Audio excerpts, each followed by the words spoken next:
Hey everybody, welcome to Movie Master, where we rank, review, trailer react, and talk about movies and TV shows. So today, today I'm gonna do my first review on a review, like on a video game or film. And yes, even though Movie Master is about films, this is a word I said this to one of my schoolmates. Not gonna tell his name out. That'd be a bad idea. He told me that I said to him that I just do movies when he contradicted that when he told me that I released videos on video games. So to clarify this, yes, my name is Movie Master. In the title, it says Movie Master. And yes, I talk about everything movies. But I also talk about anything video games. Anything video games. Not something I try, well, something like Spider-Man or FNAF. I try talking about that stuff. And telling by the title, you know what I'm reviewing. Marvel's Spider-Man PS4, released in 2018, 2 years ago, only on the PlayStation 4 and PlayStation 4 Pro. The ways you could buy it at that time, you could either pre-order the game prior to September 7th, or you could get it on release at September 7th, or pre-order it online before September 7th, or get the basic copy, or you could get the Game of the Year edition, which came with all the DLCs, or get the remaster that's recently come out. So yes. So today I'm going to go through several categories. I have this book right here that will tell all the information I have written down for this review. It will give the good, which is what all the good stuff about, in the middle, everything that was in between, and the bad, which you should know my context is everything I disliked about this game. And by the end, I'll give my overall rating of what I think of the game.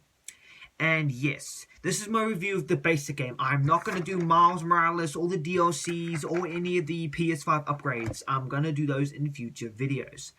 So yes. And I took this idea from Sean Chandler Talks About, a YouTuber I very much favored. I very much favor now even, is the backstory behind the game. So let me tell you it. So we rewind back to 2014, around 6 years ago now. Around 6.5 years ago. Around 6 years ago. Around 2014, this is the year, if you are Spider-Man fans and you keep up with the release dates of films, this is when The Amazing Spider-Man 2 came out. And back in that time, they still made tie-in video games. 2014 was the last year tie-in games got made. The reason tie-in games were cut off is 1, they weren't making that much money. 2, they were kind of pointless waste of time that people weren't really want to get on AAA games. 3, it cost them a lot of money. 4, it even led companies to bankruptcy. Or 5, it led them to cancel the game. And 6, one issue. When you watch a movie, you feel like you're in the excitement sometimes. You want to feel that when you play a time movie game. You want to feel that excitement. Like when you fight Doc Ock on the train. When you see Spider-Man fight Doc Ock on the train, you want to feel that. In the film game, it's nearly close, but doesn't feel as close as it did in the film. That's why I think classic Spider-Man games like those original trilogy games should get remastered for the PS4 and PS5. Especially the PS5 due to the haptic feedback. Because there are so many scenes in movies like Spider-Man 1, 2, and 3, a lot of other film franchises that would very, very much benefit on the haptic feedback. And I feel like that Spider-Man 1 and 2 and 3, especially the train fight scene if you do it, you could feel the haptic feedback of Doc Ock slamming you into the walls of the train, throwing you through windows, smacking you into trains, smacking you off them, smacking you through the windows and whacking you on pillars and anything else, and you have to try and dodge them to fight them and save people in the process. So yes, but sadly that was not the experience you got. You wanted to feel the experience you got in the film. That was kind of what you got, but not exactly as good as it was in the film. It was a bit low budget in the game. So yes, tie-in games are no longer released. A 7th reason is the restraining releases with films. When tie-in games were first produced, they were released along years after the film. Specifically, GoldenEye was released much more closer to another James Bond film, another 007 one. I forgot what the title of it is, but it was released closer with another film in its line. But yes, tie-in games, they made them release on the year the film released, and this put a lot of pressure on the developers because, well, sometimes movies come out 1 year after the other. With Transformers 1 and 2, there was only 1 year bridge gap. 2007, they had to make one first game and get it on the release of the film. 2008, skip that year and go to 2009, they had to get another game released. 2010, 2011, another game made. 2012, 2013, 2014, another Time Film game released. Except for 2017 and 2018's Transformers The Last Night and Bumblebee. So yes. But yes, what happened is that it started off as a rumored game project. The new Spider-Man game was being made.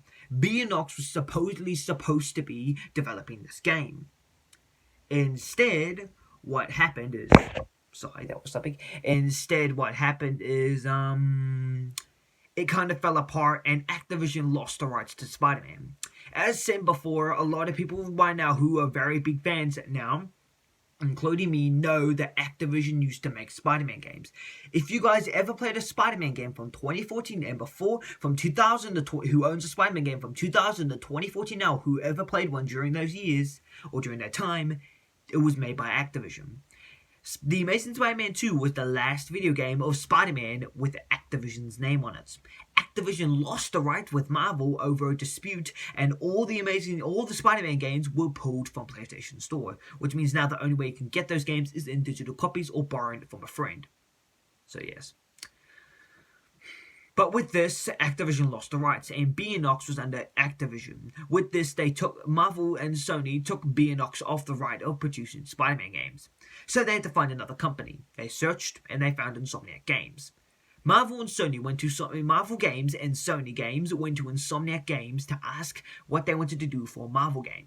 One of the people behind it, one of the people at the company, Brian and Tahar, suggested they should do a Spider-Man game. So they soon started producing a Spider-Man game and made him the creative director of the game.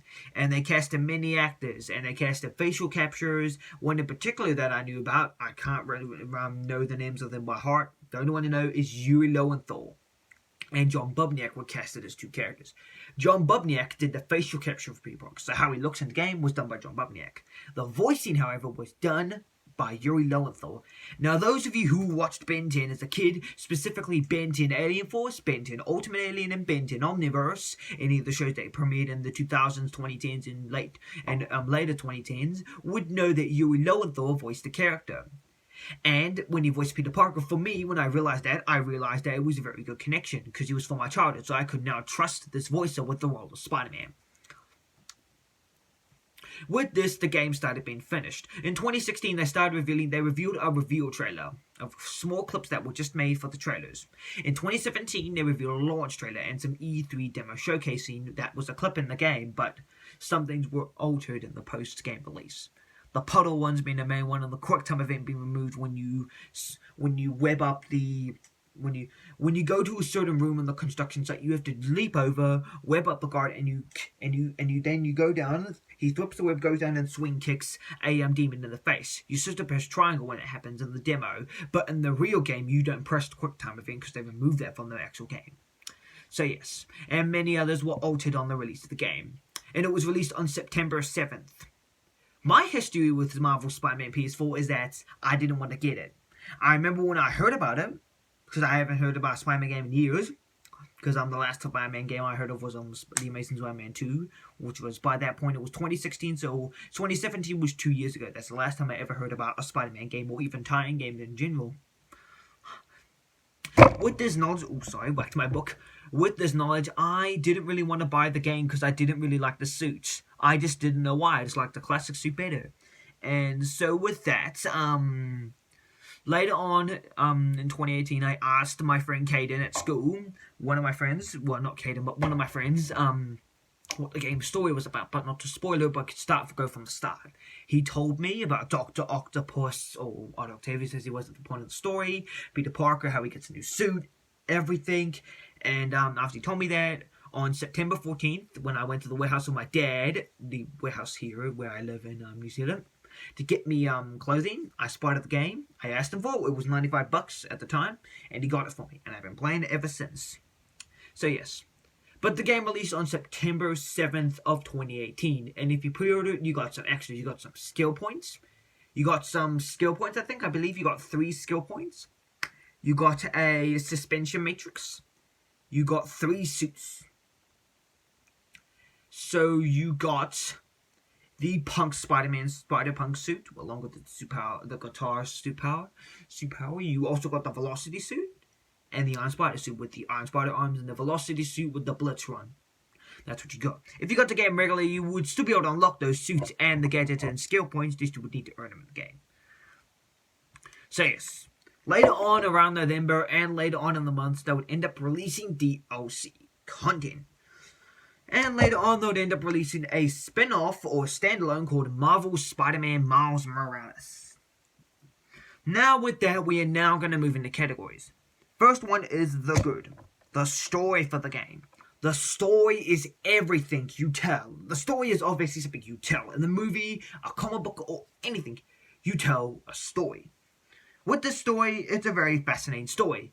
The story they wanted to tell in Insomniac's game, sorry about this, the story they wanted to tell in Insomniac's game was that about the story of Peter Parker's worlds and Spider-Man's colliding. Like, here's Peter Parker's life and here's Spider-Man's life. Colliding. This is Spider-Man's life trying to push back the Peter Parker life and leave it in its own space, but the Peter Parker life is pushing and pushing and pushing, and the Spider-Man life is pushing back into the Peter life. They're leaking into each other like liquids when they cross through. When water crosses through into each other, they leak into each other and they start breaking up everything and turning everything into the opposites. So yes, the story starts off on a light note with the good side of Peter, and it ends on a bit of a sad note, but then gets back up onto a light-hearted note. And the game is really good, and I really love the storylines. And the whole storyline about Peter becoming greater is really great. And they really use the emphasis that it's 8 years in his career. You don't have to build up this Peter Parker like an Ultimate Spider-Man or the Spider-Man 2002 game. None of the other games where it's him in a younger time, you don't have to develop his powers. In the Amazing Spider-Man, you don't have to develop up his powers. He has all his set powers right here, right now. He knows all the moves, everything. So yes, with that, the mystery of the story. The mystery aspect especially comes in when you cross over the demons. You wonder, who are these demons? How did they get here? Why are they called the demons? Who's their leader? Who's Mr. Negative? What is Martin Lee hiding? That is one thing I liked about that story. And the storyline all ends when Jefferson Davis passes away in the City Hall bombing. That closes off the thread of the mystery part of Mr. Negative, which I'm kind of sad that closed off with, because it kind of closed off on an off note. But yes. Fact for me, I didn't know who the demons were. I knew Mr. Negative was just that opposite color dude who was black and white, the colors of his look. I didn't know anything else about him. But when I saw this, I realized these were all his minions, and I found them in a comic when I was looking through in a Brand New Day comic when I was looking through one of my comic book stores. So yes. And I love the mystery aspect of all this. All the mystery is amazing, and I feel like Insomniac Games could really tell an amazing story if they had enough time, and they had enough time to develop us. And luckily they did. They had around 4 or 5 years to develop it, and from 2014 to 2018 they had 5 years to develop it, and I feel like it ended up good as a result. Number 3, the characters. Now in this world would be really, really boring if there's no characters to populate it. Like Earth. Earth would be really, really boring without any humans to populate it. Because even though we do cause a lot of problems, we kind of make this planet more interesting in itself with humans being on it. No offense, Earth. Although Earth is a very fascinating planet itself, we make everything more and more interesting in the fact that we try to preserve our planet with also the fact of killing it. I'm not going to continue on that word more. Moving on. I don't know why I talked about that, because help me. Moving on to the other points. The characters are amazing. Peter Parker feels like Peter Parker would. The face, there were about 3 issues I had with some of the character. He standing out a bit, but he felt like Peter Parker, and he looked like Peter Parker from a similarity. He had the brown hair, he had the eyes, he had the awkwardness, he had that stammering and stuttering and that awkward look he had, but yet he was still a confident, really, really confident person that I feel like he was. Now, yes, on a side note, I do know I'm making this 2 years after the game came out, but as a celebration of the new game that's coming out, I'm doing this video. So yes, Mary Jane is cool. It's nice seeing Mary Jane as a character. This time, she's not stereotyped. Jameson is considered a stereotype in my opinion, but he's stereotyped for a reason. With Jameson, you need somebody to turn everyone against Spider-Man, and he's the one that got the power and the money and the threshold of a newspaper to do that. He broadcasts news out to everyone. Some people can believe him, some people don't. That's what I liked. Mary Jane isn't portrayed as a stereotype. Even in the films, I admit the Sam Raimi MJ has aged a bit bad. Her love interest status was pretty good, although she did become a bit more repetitive with the saving trait more and more in the next two films. She did shine out most in the first two, but not that much in the third one. She didn't really bring anything to the table in that movie. More on that in a review of the actual film I was talking about as a main films. But anywho, back to the game. Mary Jane is portrayed as a reporter for the Daily Bugle, which feels like a Lois Lane and her own characters merged into that plotline. And you can tell that from a point of view, she did come up from a very bad life. Not an abusive one, but a very not that one. In this version of the universe, Mary Jane was obviously born with a mother and father. Her mother passed her. Her mother left her father. With this, it put a strain in her and her dad's relationship. They would soon fix up the relationship the more and more Peter and MJ started going out and dating and becoming friends, and the more she started moving away from her original life. But then, sadly, her father passed away. As telling why she speaks of him as if he's no longer with us on planet Earth. He has now gone 16 under and rejoined the Earth. By that, it's really sad, but you can still see that she is carrying on and that she loves being her life, and she loves working there, and she loves all her friends. And that from a point of view, yes, she loved a lot of things, even dating Peter. Now, for those of you who did not watch a walkthrough or even play the freaking game or did not even know who Spider-Man is, then you probably were born in the 50s, because Spider-Man was made in 1962, so wherever the fuck you been, wherever the hell you been, get the hell over here and find out what Spider-Man is. Search up on Google. But, Mary Jane and Peter, by the point of the story, have now broken up. It is later revealed that Peter is very overprotective. Peter is a very overprotective person in the story. With him being very overprotective, he dates Mary Jane, and he's very overprotective of his secret identity, with him losing Uncle Ben and both his parents. Him losing Uncle Ben was a really hard thing on Peter. It made him realize that he has to keep that mask on, not pulling it off and not abusing this great power, but using it responsibly like Uncle Ben taught him, because there's an emphasis to that responsibility as Peter has all this great power, and he needs a great responsibility to handle it. But sometimes he can also get very overprotective when he protects people he loves. Oh, too overprotective. And too over-worrying as a person. And that affected him and Mary Jane's relationship. And Mary Jane got tired of it, and on April of 2018, this is when the game is set, they break up, and for the next 6 months, Peter's single and ready to mingle. Why did I say that? I don't know why I said that. I don't know why I said that. Anywho, besides that, it's cool seeing Peter and MJ repair them, going from a very odd-off friendship to being friends again, to being best friends, to being partners, and then soon by the end of the story and into the DLCs, which I'll make another video, to being in a boyfriend or girlfriend relationship again, which I really felt like an awesome of plotline for them to go through. I loved that idea, and I thought it was really amazing to see Peter and MJ going from not really being together to being back together again, because I really loved that storyline. And MJ has always been my favorite love interest, with Gwen being my second favorite. No offense to Gwen, but yes, I loved both of the love interests, but Mary Jane has always been my favorite love interests. And I liked that she got a unique character look on that. With that, we move on to another character, Dr. Otto Octavius. Dr. Otto Octavius, Peter's mentor in the game, also known as Dr. Octopus, the main villain of the game. But I'm not going to say spoilers, because 2 years ago, where they've been, spoiler for you there and go watch your video. Or, I don't know if you have a PS4, PS4 Pro, or PS5, maybe go buy the game. Yes, if you don't have the game, then just go watch the video over there. No, I'm waiting.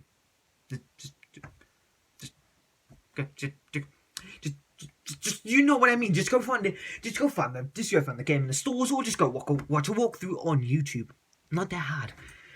But yes, with us continuing on, Dr. Otto Octavius is very, very sad watching his growth as a character, going from such a good man to being a villain. That's what I really love about these characters. They're good people, but they lose things that makes them go bad. Like Finn and Martin Lee and many more people gone bad just because a lot of things bad have happened throughout their life, turning them into a bad person but hiding it under but becoming good people in the instance. That's what I really loved about Octavius. He was a good, kind person, but due to his obsessiveness of his hatred for Osborn and Norman Osborn going over him, especially with Oscorp, it ruined him and it made him get angry, and he used this power that he soon started having to try and destroy Norman. And it was sad watching Peter and Otto's friendship deteriorate because you could see they were more than just lab partners. They were friends, co-workers, they were best friends. And they loved everything about being friends together. And I really think that even goes into Miles Morales with Finn and Miles, which I'll be talking about in another video. You can really see the tension in Peter as their friendship deteriorates. And in the final battle, you can see Peter hates having to beat the hell out of Otto and knock him down to the ground to get that anti-serum from him and save the city. That's what I feel like is sad with Otto. His mind is poisoned by all this hatred for Norman. It's like a poison. Norman Osborn, his hatred for Norman Osborn is like a poison. It spreads throughout Otto's system, and when he gets that neural interface, a system they decided so that you could use prosthetics to help him with the movement of your mind, like a natural arm and more, it affected him. He gave them power that he wanted to use to get to his advantage. And in the process, it also damages memory loss, causing memory loss, even permanent memory loss. So yes, all the characters are great in this one, and I feel like even the tiny characters like Norman Osborn and Martin Lee, and all the villains really got great character development, including Martin Lee, because you could see the pain he had, and he was a very good person with Feast and all that. But there was a lot of hatred for Norman Osborn that affected him and turned him into a villain, making Peter have to stop him. So yes, all the characters I feel like got portrayed great. Their relationship to those characters were all amazing, especially Aunt May's. Aunt May had a great impact on Peter. You could already tell that Peter had already had issues with losing his mother and his father, affecting him. But Uncle Ben and Aunt May, taking him in, gave him a normal childhood, trying to treat him like a son and give him a normal childhood that he so really desperately deserved. But when he got spider powers, all he wanted to do was try and prove that he wasn't weak, and so he could prove that he had all this power, but he was silly with it, and it cost Uncle Ben's life. With this, he uses his Uncle Ben's motto, with great power comes great responsibility. By this portion of the video, now I can actually get an emphasis on that. With great power, there must also become great responsibility, or with great power comes great responsibility. Let me break that down. With great power, the power that is. Think about the power he has. Advanced strength. The advancement of his, plus the human strength makes him a lot of his strength. Speed. Plus with human speed. His spider sense that makes him dodge anything. His wall crawling. And his agility. His flexibility. His agility that gives him enhanced agility that makes him do parkour. So like if anybody, even a very overweight person got bit by a spider, they can probably do parkour due to the agileness that a spider has, as real life spiders do tend to do that. And web shooters that Peter has. With all this power, there must come a great responsibility with using it. And Peter doesn't do that at first. He wants to make money and impress people and show that he's not weak and he's tired of getting pushed over. That costs Uncle Ben his life, and he realizes that all this great power he has must be used responsibly, and he uses it to help other people so they don't suffer the way he did by losing his Uncle Ben. So yes. And one thing I really loved they pulled from the comics was Aunt May's death scene. One thing they did pull was Aunt May knowing Peter was Spider-Man all along. In the comics, this actually happens. Because with the difference of comics and films and games, is sometimes in films and games it's intended to happen. But back in comics, it's altered automatically. Back in the 80s, 70s, 80s, and 90s, and even now in comics, things are altered because fans get too angry.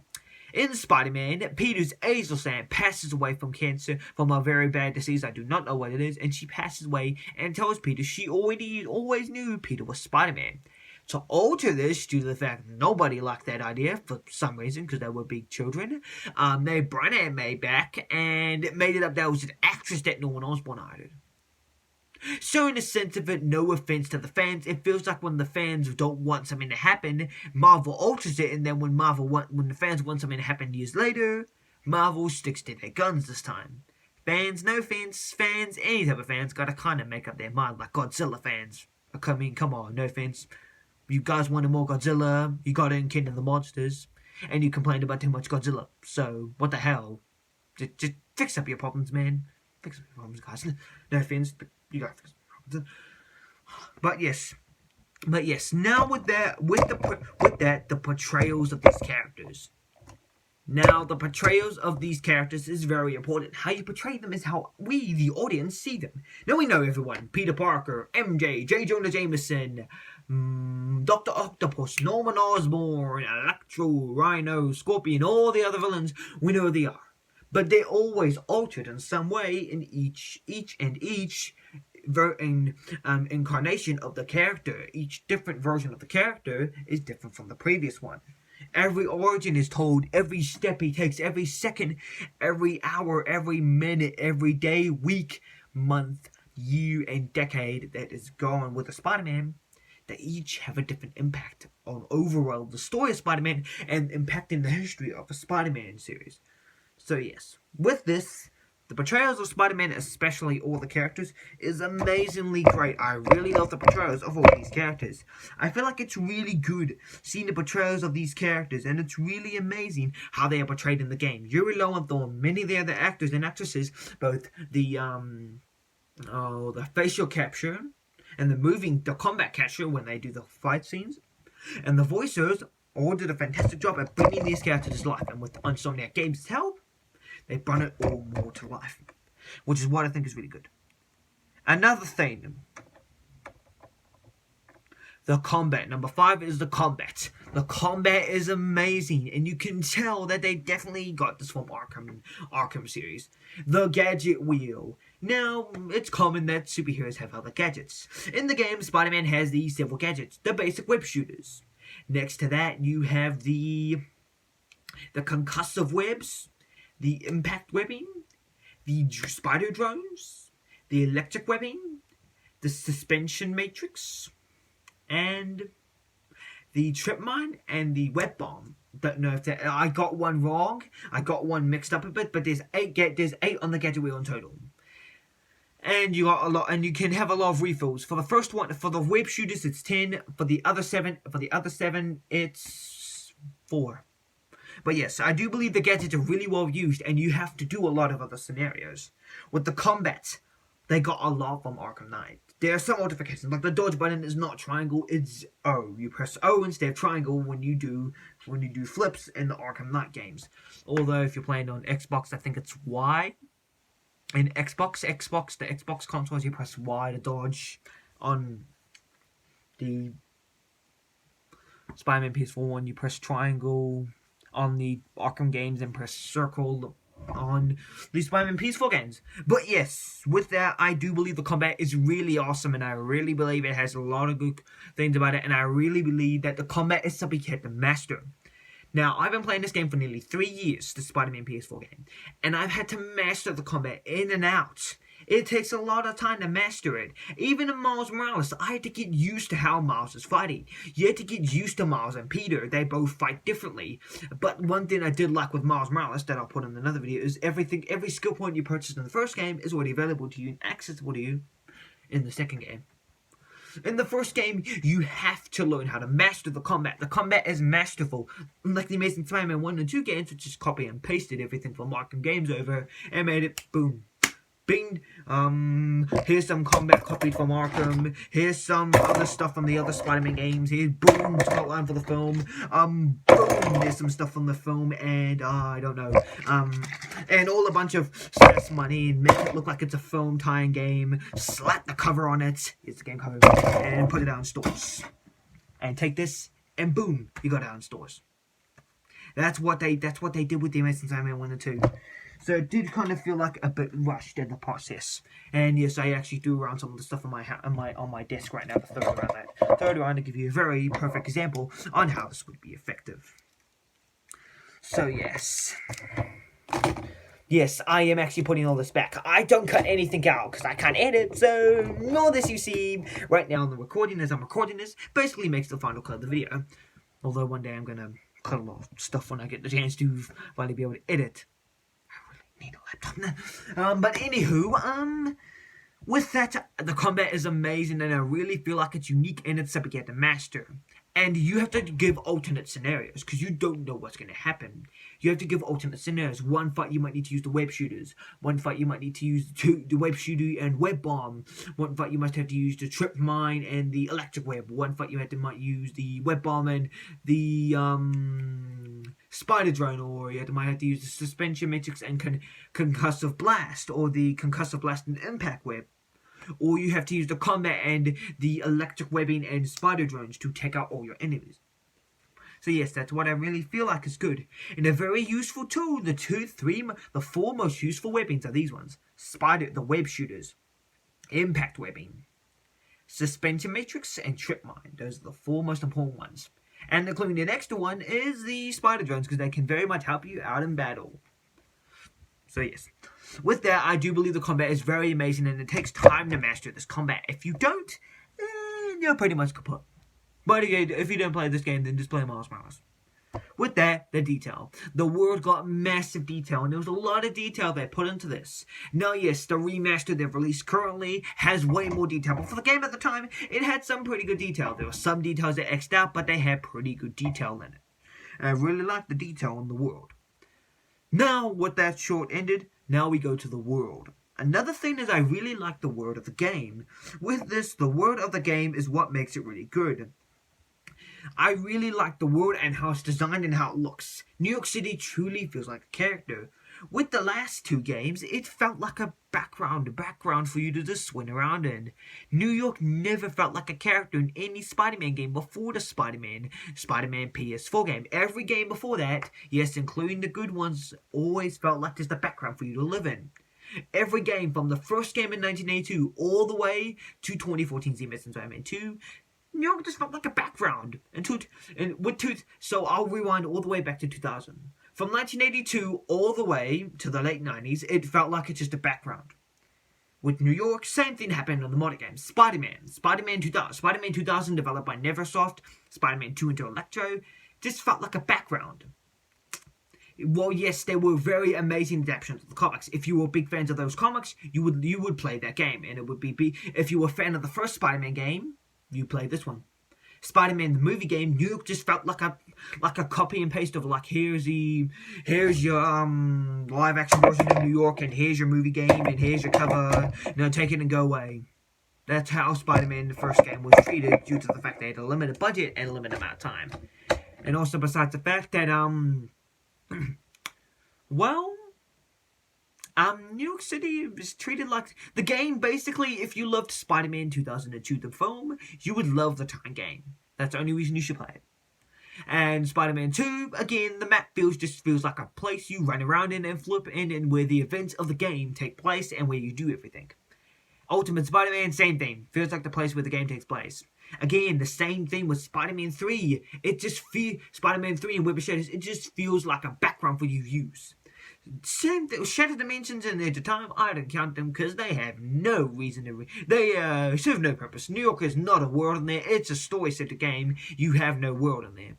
So yes. And the Amazing Spider-Man 1 and 2. Yes, it featured an open world, but it's... it kind of, it dried up in a lot of areas. It didn't really dry. It didn't feel like a real-life New York. It tried to do it as real as it could, but it felt like an area where the event of the game takes place, and where everything happens. It feels like a place where everything happened, and where it's supposed to happen, and what happens after it. That's what I feel like it was. In Spider-Man PS4, New York feels like a character. It feels like a world you would want to swing around to. It's not just a place for you to just do everything and the whole game is centered around it. You actually have to adapt around the buildings, because in Spider-Man 2 and Ultimate Spider-Man, for the best games they are. The buildings are blocky, they look like unrealistic blocks, but nowadays you don't get that basic architecture anymore. There's not just a basic rectangle or square, house or square building. You don't get that anymore. You get much more complicated houses, much more complicated architecture. Architecture is much more complicated and much more well thought out. That's what I really like about it. So yes. And I feel like in Spider-Man PS4, it's treated like a world. The New York is treated like its own character. It's treated like it's a character that exists in this universe.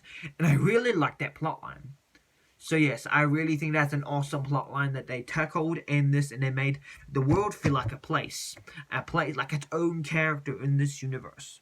And they put a whole bunch of stuff in you for it to do it. And you can have a lot of fun with this game. I agree. You can have you could play in this game. I clocked this game around easy. I clocked the entire story around easy in 2 days. If you are determined and if you stay on task at the game, you can complete it in limited amount of time. For me, it was 2 days, even 1 day. So yeah. With that, the collectibles. The collectibles are everything again. The game, like the backpacks, the landmarks, everything else. I feel like they're pretty solid and they're suited to Peter's personality. You would see him losing the backpacks and finding the objects in it. And it was nice seeing how there was an in-canon reason to why the backpacks were here, which is a thing that you've never seen with video games, to why things are there since Spider-Man 2000, developed by Neversoft, like how they limit you from going down to the streets below because it was blocked with the deadly gas that they couldn't swing down to. And there's actually a reason why there's like nearly a big lifetime supply of backpacks, or nearly 55 backpacks, or nearly over 60 backpacks, is because Peter lost all his backpacks during the time of Spider-Man and forgot to get them. So yes, the photos suit Peter's personality. By this point in the story, Peter's quit his job at the Daily Bugle. And I really feel like that's a cool idea they did to make him not be working for the Daily Bugle like he has before. Because either the Daily Bugle is a big part of the story, like it was in the original trilogy Spider-Man games, or the Ultimate Spider-Man game. I do not know. I have not played it. Unlike where it's just a small-time thing where he makes one phone call cameo appearance in The Amazing Spider-Man 2 or one game. So yeah. With this, that's why I think that it's nice seeing him still like photography. Even the hidden camera photography to unlock the ESU suit. Which is one thing I really like. And yeah, a lot of the other stuff I really like the bases are good. They're awesome. They can show that if you go back to a Fisk base and you're much more better, you can beat them down easy, depending on what difficulty you're on. And the more and more bases that come on, the more and more harder they get. The Fisk bases, the Prison bases, the Demon bases, and the Sable bases. The more harder they get, the more harder they become. The challenge ones and the research lab ones are very challenging. You have to think strategies around the research labs and the challenge ones. You have to think, you have to strategize. You have to prepare, you have to think ahead of what's going to happen. That's what I really like. So yes, with that, the activities. Basically, we already discussed this bit in the collectibles, but the activities are fun to do. You will have a lot of fun time if you play this game. You'll have a fun time doing those activities, and they'll be really fun to have those activities there. So those will be really fun to play. Backpacks, landmarks, research tokens, research stations, bases, Fisk, Demon, Sable, and Prisoner.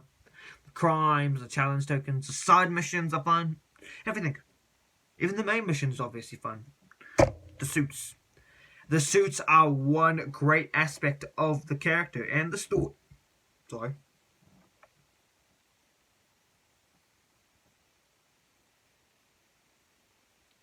So yes, the suits are very awesome. Sorry about the burp. That was accidental.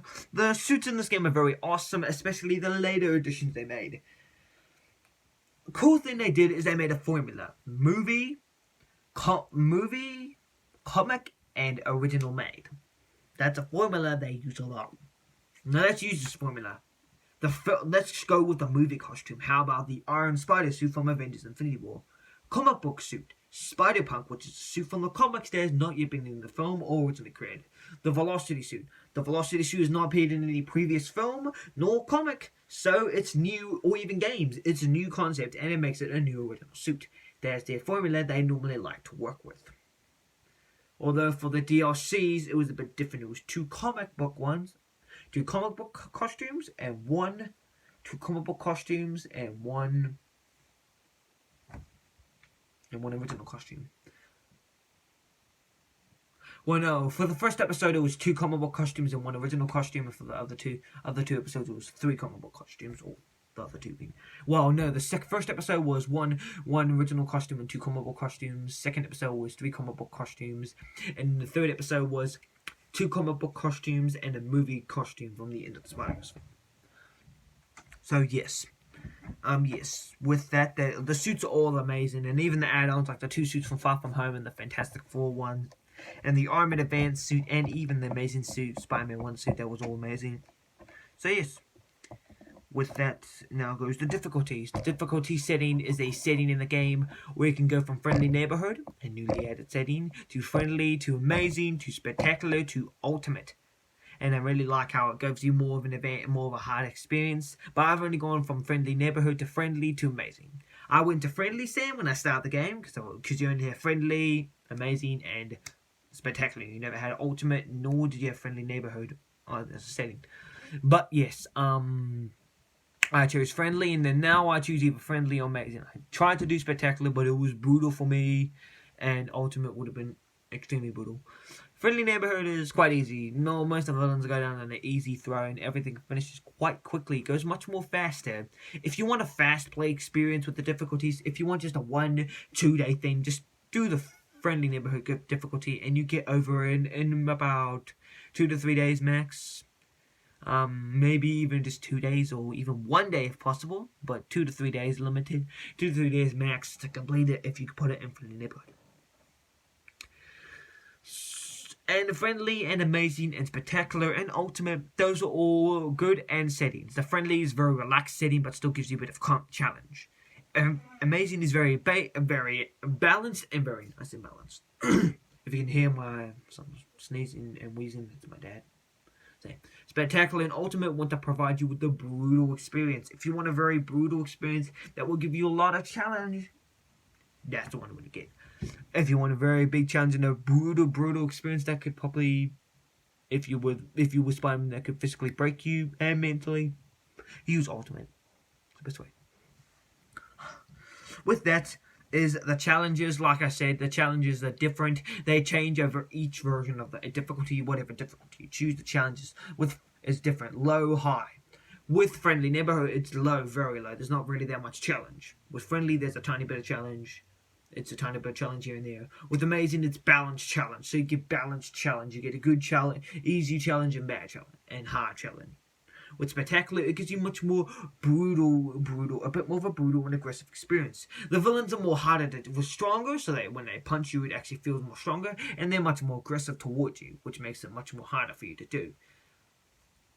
And the ultimate is a brutal experience. You want a very brutal experience, then become the Ultimate Spider-Man and basically fix that. Not like the literal Ultimate Spider-Man, but click Ultimate, go on the Ultimate mode, and you'll probably get a very brutal experience with this. So yeah, recommend to those who like that. But with that, yes, the game is good. It's overall good. And for a 2-year-old game, it's still pretty solid. Only been released on 2 consoles. And even getting a Game of the Year edition. And even getting DLC content, which I'll do in another review. No. See the time of it.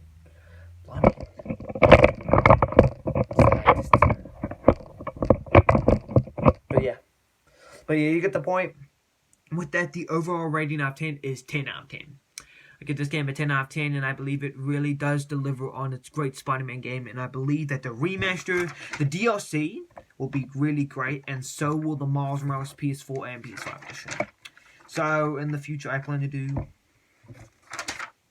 4 videos in the future. The next 2 videos have already been finished. I've already finished the templates for them.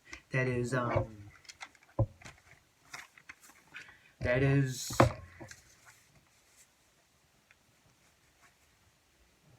Marvel Spider-Man, the PS4 DLC, You City That Never Sleeps, that's one, and the Miles Morales PS4 edition.